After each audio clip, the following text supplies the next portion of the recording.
Good morning. Morning. ആയ കാലത്ത് ഓടിയിരുന്നെങ്കിൽ ഇതിന്റെ വല്ല കാര്യം ഉണ്ടായിരുന്നോ? ഒന്ന് നിന്നെ. ആ നിന്നെ. ആദ്യം നീ പറഞ്ഞത് മര്യാദ, ഗുഡ് മോർണിംഗ്. രണ്ടാമത് നീ പറഞ്ഞത് അഹങ്കാരം, ആയ കാലം എന്ന് പറഞ്ഞില്ലേ? നിന്റെ അച്ഛൻ ഇപ്പോഴും ആ പഴയ കറവക്കാരൻ ഭാർഗവൻ തന്നെയല്ലേ? വയസ്സ് എത്രയായി? 50.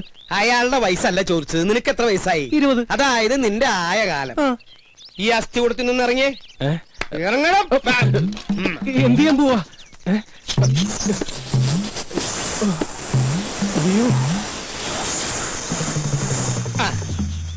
ആയ കാലത്ത് ഇങ്ങനെ ശകടത്തിന്റെ പുറത്തിരുന്ന് പോയാലേ എന്റെ പ്രായമാവുമ്പോ നിന്നോടും ആരെങ്കിലും ചോദിക്കും.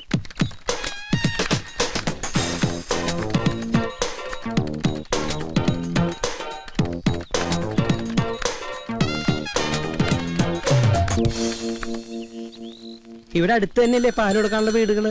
അപ്പൊ പിന്നെ ഉന്തി തള്ളി അങ്ങോട്ട് പോയാ മതി. ചെലടാ പോടാ പോടാ പോടാ.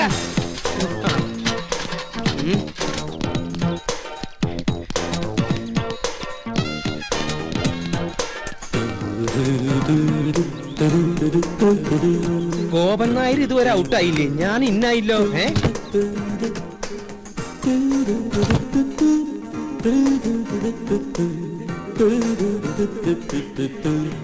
എന്റെ ഈശ്വര, കട്ടിൽ വെച്ചാണല്ലോ. പിന്നെ എങ്ങനെ ഈ സാധനം താഴ്ത്തിക്ക് വീണേ? പൊട്ടിയിട്ടുണ്ടാവോ? ഓരോ മക്കള് അച്ഛൻ ചത്തട്ട് കട്ടിലൊഴിയാൻ നോക്കി നടക്കുക.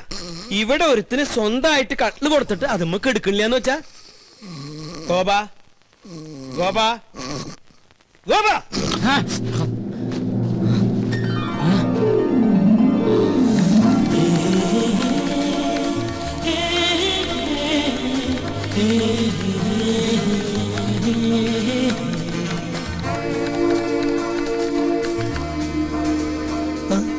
എഴുന്നേറ്റ് എന്തെങ്കിലും കാപ്പിയോ വല്ലതും കുടിക്കായിരുന്നില്ലേ? എനിക്ക് വേണ്ട. വേണ്ടെങ്കി വേണ്ട മോനെ. എന്തു ഉറക്കാടാ ഇത്? അച്ഛൻ ഉപദേശിക്കുകയാണെന്ന് പറയരുത്.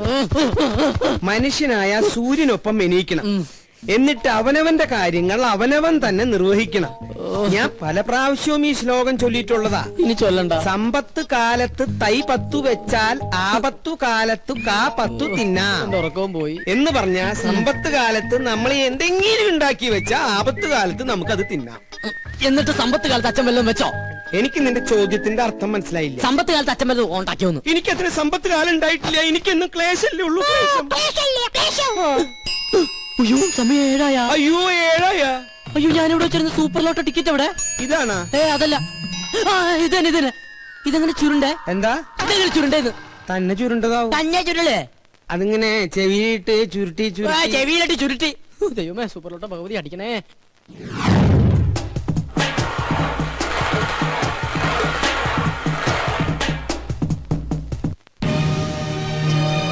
Smile please. 5 കോടി രൂപ ലോട്ടറി അടിച്ചല്ലോ, എന്ത് തോന്നുന്നു? ആദ്യമായിട്ടൊന്നുമല്ല ഞങ്ങളുടെ കുടുംബത്തിന് ലോട്ടറി അടിക്കുന്നത്. എന്റെ മുത്തച്ഛന് 1 ലക്ഷം രൂപ അടിച്ചു, എന്റെ അച്ഛന് 5 ലക്ഷം, എനിക്ക് 1 കോടി. ഇപ്പൊ എന്റെ മകന് എത്രയാടാ? 5 കോടി. 5 അങ്ങനെ പാരമ്പര്യമായിട്ട് ഞങ്ങളുടെ കുടുംബത്തിന് ലോട്ടറി അടിച്ചുകൊണ്ടിരിക്കുക. എന്താ ചോദിച്ചത്? സർ, ഒരു ഫോട്ടോ കൂടി. ഞാനും. അവൻ നിന്നോട്ടറാ. ഫോട്ടോ വരുമ്പോ നെഗറ്റീവ് ആണെന്ന് വിചാരിച്ചോളും. ഇതെവിടുന്ന് കിട്ടണ്ട ഇത്രയും കറുത്ത കൂട്ടുകാര്? കറുത്തതാണെങ്കിലും ഹൃദയം വെളുത്തതാ. അത് കൊണ്ടുവന്നണ്ടാ ഫോട്ടോ.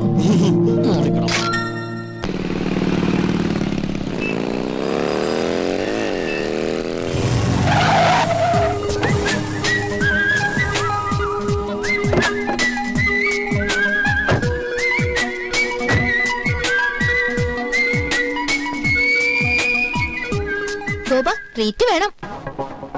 അതെ, ഉഗ്രനൊരു ട്രീറ്റ് വേണം. ട്രീറ്റ് ഒക്കെ ചെയ്യാം, പക്ഷെ അതിനു മുമ്പ്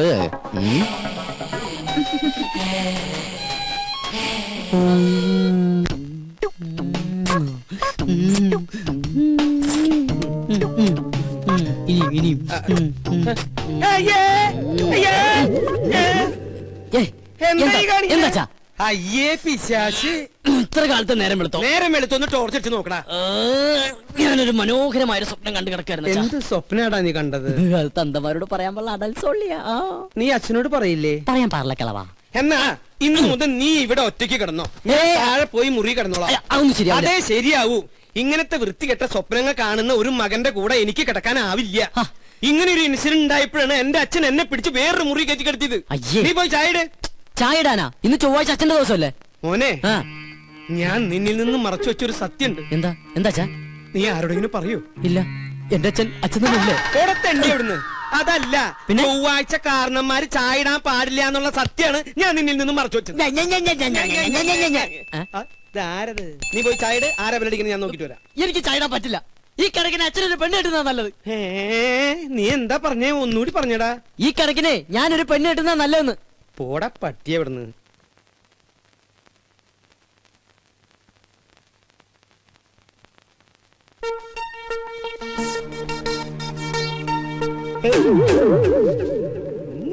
എനിക്കും ഒരു നാവുണ്ടെങ്കിൽ എന്തു ഞാൻ വിളിക്കും. അതെ, ഞാൻ നിന്നോട് എന്താ ആഴ്ചയാണ് കാരണന്മാര് ചായ ഇടാൻ പാടില്ല എന്ന് പറഞ്ഞത്? ചൊവ്വാഴ്ച. ചൊവ്വാഴ്ച അല്ല, ബുധനാഴ്ച. ഞാനിപ്പോ ഡയറി എടുത്ത് നോക്കിയതാ. ശങ്കരനാരായണൻ കൊണ്ടുവന്നില്ലേ മാതൃഭൂമിയിലെ ഡയറി, അതെടുത്ത് ഞാൻ നോക്കിയത്. ഒരാൾ വന്നിട്ടുണ്ട്, നീ അങ്ങോട്ട് പോയി. കുഴപ്പമില്ല കേട്ടോ. അല്ല, ഞാൻ ചായ ഇട്ടോളാം. നീ ചെല്ലടാ ചെല്ല്. ഇതെന്ത് ഭ്രാന്ത്.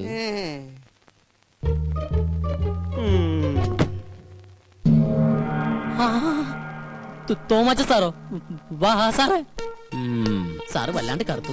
ഭാര്യയും പിള്ളേരൊന്നും വന്നില്ല സാറേ. അവള് പ്രസവത്തിന് പോയിരിക്ക. 6ാമത്തെ അല്ലേ? അപ്പൊ സാർ ഇപ്പൊ ബാങ്കിൽ നിന്ന് പോവാറില്ലേ? ഗോപാ, ഞാൻ അച്ഛനെ വിളിക്കാം. എന്തിന്? എടാ, എന്റെ പേഴ്സണൽ റിസ്കിലാണ് നിങ്ങൾക്ക് ഞാനന്ന് ഹൗസിംഗ് ലോൺ അനുവദിച്ചു തന്നത്. അറിയാം. അതിന് 10 മാസത്തെ ഡ്യൂസ് അല്ലേ വരുത്തിയിട്ടുള്ളൂ? മിടുക്കൻ. എടാ, ഞാൻ ഇവിടുന്ന് ട്രാൻസ്ഫർ ആയി പോയപ്പോ എന്താ നിങ്ങളോട് പറഞ്ഞത്? അടുത്ത മാസം അടയ്ക്കണമെന്ന്. അടുത്ത മാസത്തിന് ഇനി 1 മാസം കൂടിയില്ലേ? അല്ല, എന്താ നിങ്ങളുടെ ഉദ്ദേശം? ഉദ്ദേശം ഈ ഒടുക്കത്തെ ലോൺ എങ്ങനെയെങ്കിലും അടച്ചു തീർത്ത് സ്നേഹസമ്പന്നനും ദയാശീലനുമായ സാറിനെ രക്ഷിക്കാന്നുള്ളതാണ്. സത്യം. ഞാൻ ചത്ത് മണ്ണടിച്ചിട്ടായിരിക്കും. നല്ലവരല്ലേ, ദൈവം വേഗം വിളിക്കും. സാർ വേണ്ട വേണ്ട വേണ്ട വേണ്ട, ദേഹത്ത് തൊട്ടുള്ള സംസാരം ഒന്നും വേണ്ട. സത്യം പറയാലോ, സാർ ഒരു ശുദ്ധ മണ്ടന. സോറി, ശുദ്ധ പാവാ. ഒരു കാര്യം ചെയ്യാം. ഞാൻ ഈ 5 ലക്ഷം രൂപ ഒറ്റ മാസത്തിനുള്ളിൽ ഒരുമിച്ചടയ്ക്കാന്ന് വിചാരിക്കാം. എനിക്ക് എത്ര രൂപ ഇളവ് തരാൻ പറ്റും? പരിഹസിക്കുക? ആത്മാർത്ഥമായിട്ടാണ് സാറേ. ഇന്നേക്ക് ഒറ്റ മാസത്തിനുള്ളിൽ സാറിന്റെ കംപ്ലീറ്റ് എമൗണ്ട് ഞാൻ അടച്ചു തീർത്തിരിക്കും. ഉറപ്പാണോ? ഉറപ്പ്. എന്റെ അച്ഛനാണ് സത്യം. ഇത് ഞാൻ അവസാനമായിട്ട് വിശ്വസിക്കുക. വാക്ക് മാറൂല്ലോ. അരവിന്ദാക്ഷൻ നായരെ. ഓ, ദേ വന്നു. എന്തേ? ആരായിരുന്നു ഗോപാദ്? ഓഹോ, ഏത്? ഇപ്പൊ വന്നില്ലേ? അതാ, അത് നമ്മുടെ അപ്പുറത്തെ വീട്ടിലെ രമച്ചേച്ചില്ലേ? രമച്ചേച്ചിന്റെ ഹസ്ബൻഡ് ഗൾഫിൽ നിന്ന് വന്നിട്ടുണ്ട്. അപ്പൊ അച്ഛനെ വൈകിട്ടൊന്ന് കാണണമെന്ന്. അവര് 2 ആളുണ്ടായിരുന്ന? ഇല്ല. എന്തായി? നമ്മുടെ വീടിന് ലോൺ തന്നില്ലേ ഒരു ബാങ്ക് മാനേജർ? ആ മാനേജറുടെ ഒരു ചായ. ഓ, ചായ റെഡിയായി. അച്ഛൻ എനിക്കിട്ട് മലപ്പുറം പാര വെക്കായിരുന്നല്ലേ? എന്താ ഗോപാ നീ പറയണേ? സ്വന്തം മകനിട്ട് ഏതെങ്കിലും തന്ത പാര പണി? ഈ ലോകത്ത് ഒരു തന്ത പണിയില്ല, പക്ഷെ എന്റെ തന്ത പണി. സത്യം. ഞാൻ ബാത്റൂമിൽ പോയിട്ടില്ല. അച്ഛാ, അച്ഛാ, ദൈവമേ, ഇനി ഏത് കുരിശാണാവോ? ആരായാലും ഗോപനില്ല. ഞാൻ സോമനാ. ഏത് സോമൻ? സോമസുന്ദരൻ. എന്താ സോമസുന്ദര? ഗോപന് പൈസ കൊടുക്കാൻ വന്നതാ. ഗോപൻ ഇവിടെ ഉണ്ട്. ഗോപൻ കുളിക്കാ. ഗോപാ, എന്താ അച്ഛാ? നിന്നെ ആ സോമസുന്ദരൻ വിളിക്കണു. ഞാൻ റെഡിയാണ് അച്ഛാ. എന്താ സോമേട്ടാ, എന്നെ വിളിച്ചോന്ന് അറിഞ്ഞു? നിനക്ക് കുഴപ്പമൊന്നുമില്ലല്ലോ? ഓ, ഇല്ല.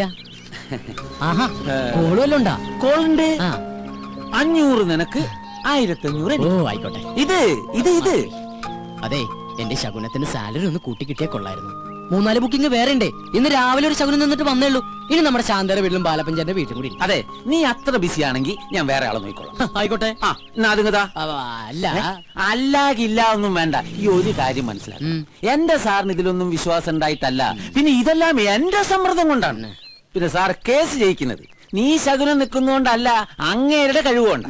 നിന്റെ ശകുനത്തിന്റെ ഗുണം കൊണ്ടാണെങ്കിൽ നിന്റെ അച്ഛൻ ഇവിടെ ഇങ്ങനെ കരപ്പനം പിടിച്ച് കിടക്കില്ലായിരുന്നല്ലോ, എന്നോ കോടീശ്വരനായനെ. എന്റെ അച്ഛന് കരപ്പനാ? കരപ്പൻ ഞാനൊരു എക്സാമ്പിൾ പറഞ്ഞതാ.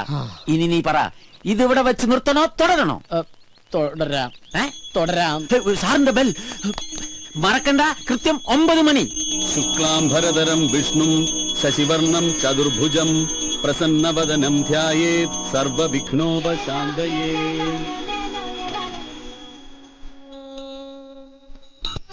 സോമസുന്ദരം, സോമസുന്ദരം, സോമസുന്ദരം, എന്നാണ് ഇത്? പൂജ പണ്ണുമ്പോ ജപ്പാൻകുത്ത? അതിനൊക്കെയുള്ള മറുപടി ദൈവം കൊടുത്തോളും സാർ. പിന്നെ കൃത്യം 9 മണിക്ക് ഗോപൻ നമ്മുടെ ഗേറ്റിന്റെ മുമ്പിൽ ഉണ്ടാവും.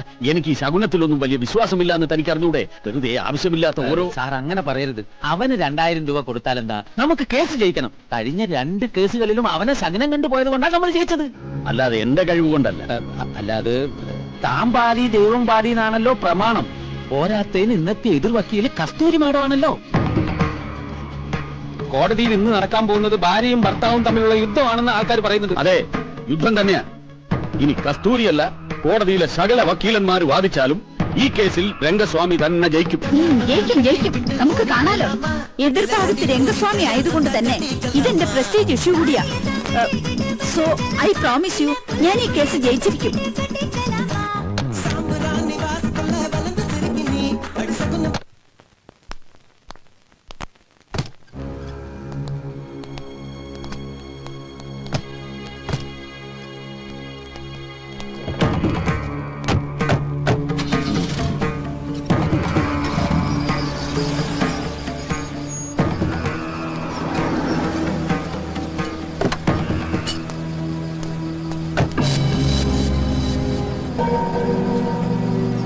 അയ്യോ വണ്ടി വിടല്ലേ, ശകുനൻ റെഡി. Good morning.